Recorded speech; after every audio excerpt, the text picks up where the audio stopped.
నాగుల చవితికి పుట్టలో పాలెందుకు పోస్తారు? అసలు విషయానికొస్తే పాములు పుట్టలు పెట్టవు. చెదపురుగులు పెడితే అందులో నివాసం ఉంటాయి.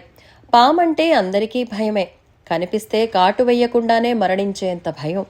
అసలిన్ని పాములు మనిషిని చంపలేవు. అలాగే పగ కూడా పట్టవు. అలాంటి పాములు ఆకస్మికంగా కానవస్తే భయంతోనో గుండె ఆగి చనిపోతారని, పావులంటే భక్తి ఉంటే భక్తితోనైనా పాముని చూడగానే దూరంగా జరిగి తద్వారా తమ పాము ప్రాణాలు నిలబెడతారని ఈ నియమాన్ని పెట్టారు.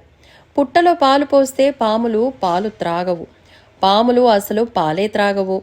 పాము కాటేస్తుందని మన భ్రమ పడతాము. మనమేదన్నా చేస్తామని పాము భయపడుతుంది. కానీ భయం సంగతి వదిలేస్తే మనం భయం కొద్దిగా తగ్గించే ప్రయత్నమే పుట్టలో పాలు పోయటం. పుట్టలో పాములు సుఖంగా పౌర్ణమికి కలుస్తాయి.